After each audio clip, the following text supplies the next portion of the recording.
Hi, I'm Paris, and today will be Austin's first 100+ degree temperature day for the year. Many more to come this summer, I'm sure. Even with the thermostat for the house set at 76, 77 for the central air, I'm thinking, wouldn't it be nice to be able to set the central AC to 80, 82, but to have a small device near me when I'm at my desk, when I go to bed at night, to keep my personal space area cooled down. And yes, fans do help, but I've already got fans going just to make the 77 degree temperature bearable. Now there's an as seen on TV product called the Arctic Air that's very popular right now, sold out in lots of places, that promises to cool down your personal space using very little electricity and some water. Well, I've got my thermometer and humidity meter ready to do some testing, to try it out sitting at my desk, try it out next to my bed tonight, and try it out on the front porch where it's going to be over 100 degrees and see if this can really make that much difference. EpicReviewGuyz. The Arctic Air, for all its fancy high-tech descriptions and features, is basically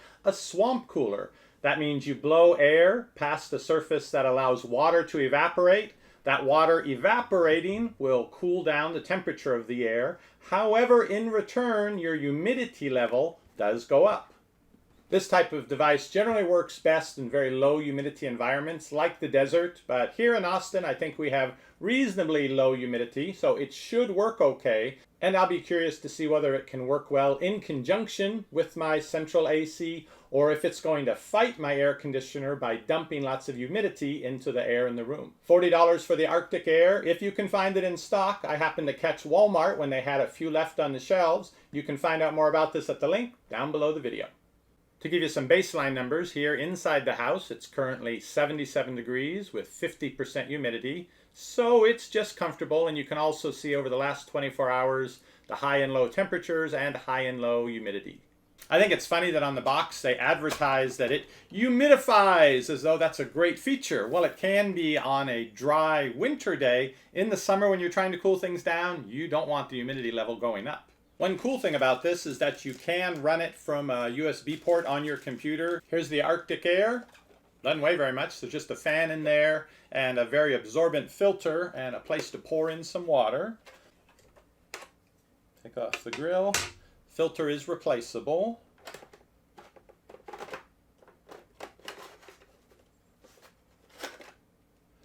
Filter is large.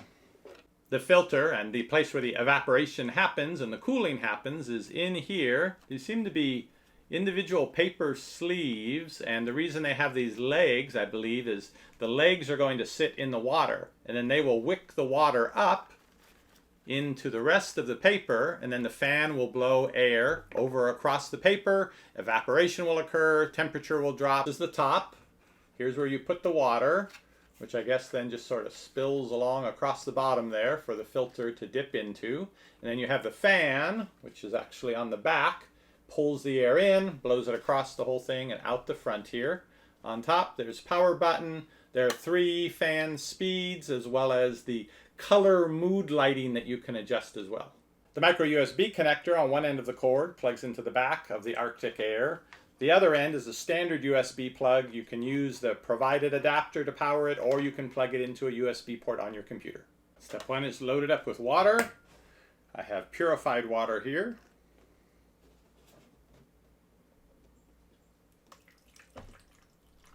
A full tank is supposed to last the better part of 8 hours.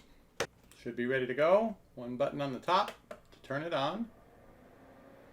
That's got 3 lights by the fan speed, so I guess that's high speed. See any coolness coming out there?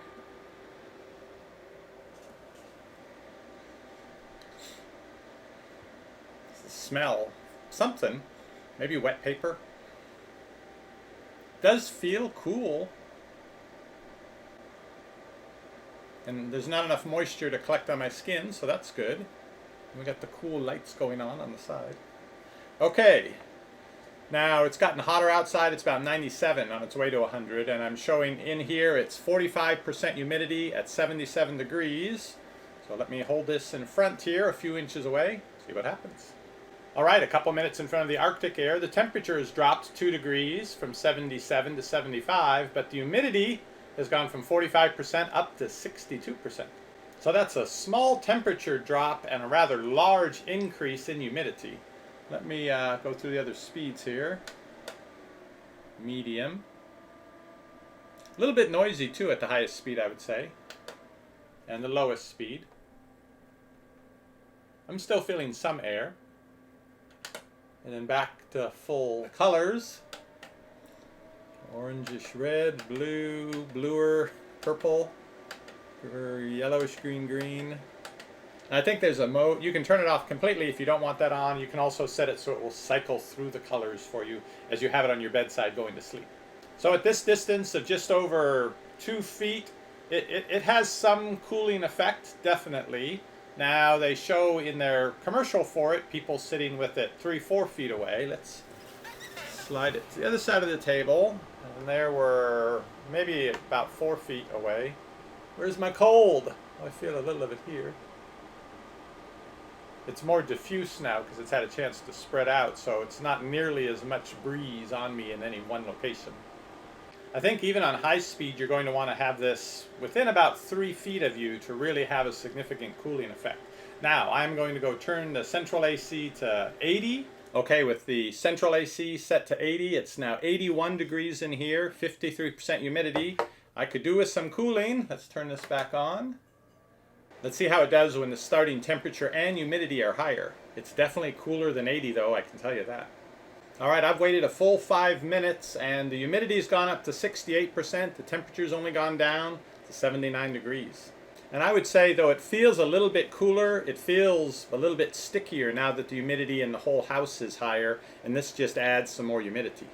I'm here outside in the heat with the Arctic air hooked up to my laptop. It's a little cooler than I thought, maybe because I'm right next to the house, next to a window that's leaking out cold air. It's showing 93 Fahrenheit and 43% humidity. I'm already sweating and I've only been out here for a couple minutes. Time to turn this on. Let's see if it blows as much air plugged into the laptop as it did plugged into its own transformer. It's quite a bit of air, and it's already cooler than the air out here. Pretty good. So the same test, holding my gauges here in front of the Arctic air for a couple minutes, see what it shows. Over the course of about 3 minutes, the humidity's gone up to 50% right in front of the device. The temperature is down to 90, so we had a 3-degree temperature drop, and it does feel cool, the air blowing out of this. I think it works better when the humidity is lower, there's more evaporation, and because I'm using it outdoors, the humidity just sort of floats away. Another couple minutes later, and we've dropped another couple degrees, so it's at 88, that's a 5-degree temperature drop. Humidity is up some, but I don't feel it outdoors here. The Arctic air is definitely able to keep me a little bit cooler outdoors. I am watching the battery icon on my laptop, however, and it's going down pretty quickly. And one of the main uses they show for it is to have it by your bedside. That's why it has the lights that you can set to create the mood you like. A little bit noisy on this highest fan speed, but I'll try it out on the different speeds and sleep with it tonight and let you know how it was in the morning. Well, the Arctic air did keep me cooler last night. I liked having it on the bedstand. Both the fan action and a little bit of cooling that it did provide made for a nice comfortable night of sleep. Now, the light on top, let me show you here, does not change color along with the mood lighting setting, and I didn't like having that bright blue light, so I covered that up during the night. And there's another thing that this does when it runs out of water, which happened around 3 or 4 a.m. At least it still had the fan blowing, but there wasn't that extra cooling effect. There we go. Does that 3 flashes every minute once it's run out of water. Now I had the light panel facing away from me, but if you had that facing you, I could see that waking you up. And the humidity level of the room didn't go up noticeably while this was running. It's a pretty large bedroom, and the central AC was running, so it was doing the dehumidification and moving the air around, so that wasn't an issue. I did like having it during the night blowing on my face. The one thing I missed was the oscillation of having a fan that sort of blows across all of you. I had it basically blowing on my face and neck from a distance of about 3 feet away, but that I had a comfortable night's sleep. It was a little bit cooler than if it were just a regular fan blowing on me. I'm not sure I'll continue to use it the entire summer, but I liked it well enough that I am going to try it out for another week or two, and then I'll make a decision. The As Seen on TV Arctic Air goes for about $40. You can find out more about it at the link down below this video. For $20 less, you could buy a small fan to have on your nightstand. For $100 more, you could buy a small window air conditioner that would give you lots of cooling. And the fact that we already have central AC in the house, this is just a little additional temperature dropping, wind blowing that makes it comfortable enough to make for a good night's sleep. If I did not have the air conditioner and I lived especially someplace that stayed warm and humid in the evening, like you keep your windows open and pray for a breeze so you can get to sleep, I don't know that this would really do much for you, because with all that humidity, I don't think you're going to get much temperature drop at all. It is looking to be a hot summer this year, so however you can manage it, stay cool, and I'll see you on the next review.